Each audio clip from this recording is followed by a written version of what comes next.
তুমি এখন হয়তো একটা চেয়ারে বসে আছো, হয়তো বিছানায় শুয়ে আছো, হয়তো চারপাশে অনেক মানুষ আছে, হয়তোবা একদম একা।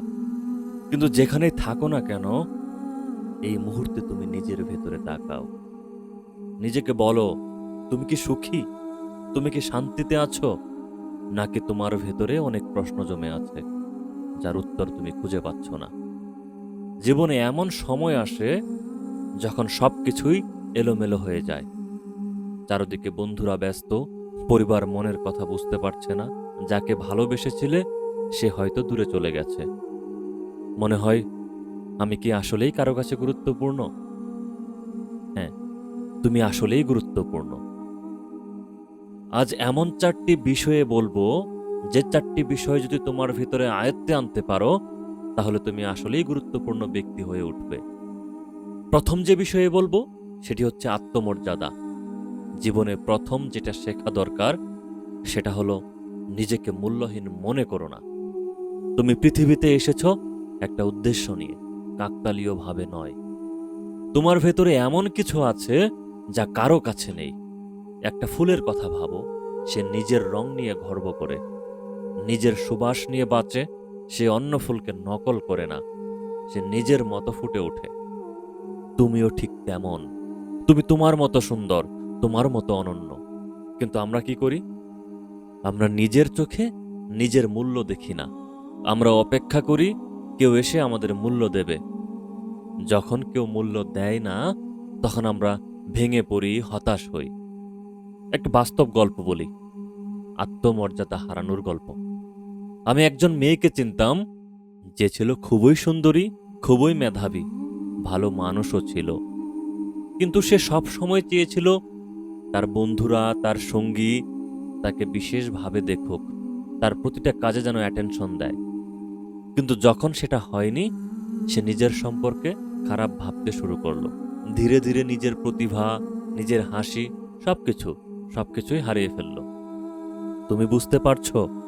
যখন তুমি নিজের মর্যাদা অন্যের হাতে তুলে দাও, যখন তুমি নিজের চাবি তাদের হাতে দিচ্ছ, তারা যখন ইচ্ছে করবে তখন সেই দরজা খুলে ফেলবে, আর তুমি অসহায় হয়ে যাবে। তাই কখনোই নিজের আত্মমর্যাদাকে হারাতে দেওয়া যাবে না।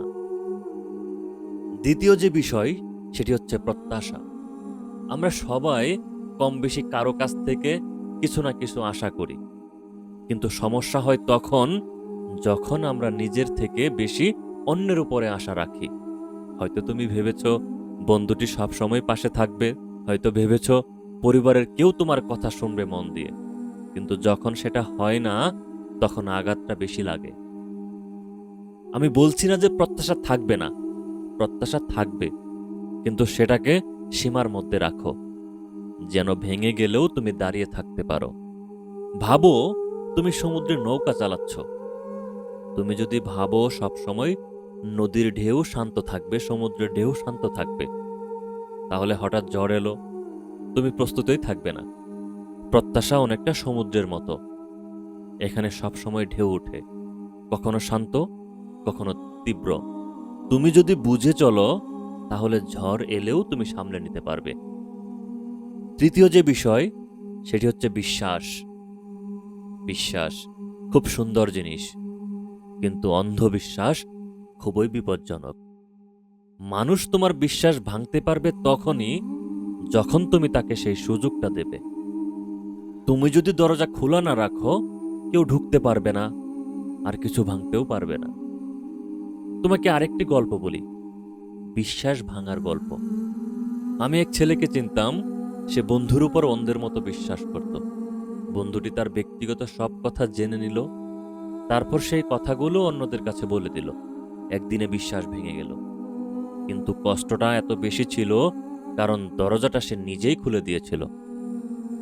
আমি এটা বলছি না যে বিশ্বাস করো না, বিশ্বাস করতে হবে, কিন্তু ততটুকুই বিশ্বাস করবে যতটুকু বিশ্বাস করলে সে বিশ্বাসের অমর্যাদা না হয়। তুমি বিশ্বাস করো, কিন্তু সচেতনভাবে করো, যেন সে বিশ্বাস ভেঙে গেলেও তুমি পুরোপুরি ভেঙে না পড়ো। চতুর্থ যে বিষয়, সেটি হচ্ছে নিজের প্রতি ভালোবাসা। এই যে নিজের প্রতি ভালোবাসা, এটা কিন্তু খুবই গুরুত্বপূর্ণ। আচ্ছা, তুমি কি কখনো ভেবেছো তুমি প্রতিদিন সবার জন্য কত কিছু করো, কিন্তু নিজের জন্য কতটা করো?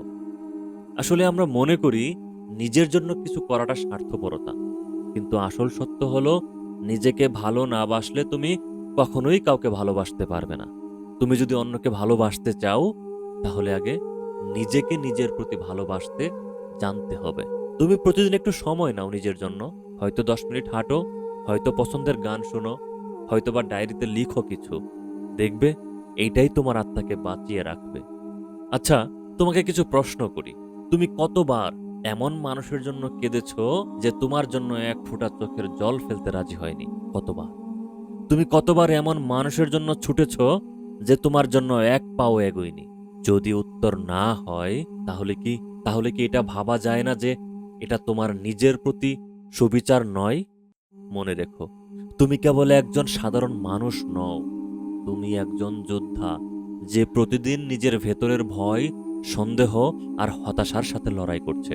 তুমি সেই আলো যা অন্ধকার ভেদ করে এগিয়ে যেতে জানে। তুমি সেই শক্তি যা ভেঙে পড়েও আবার দাঁড়িয়ে যেতে জানে। মনে রেখো, তুমি থামতে পারো, বিরতি নিতে পারো, কিন্তু কখনো হাল ছাড়তে পারো না।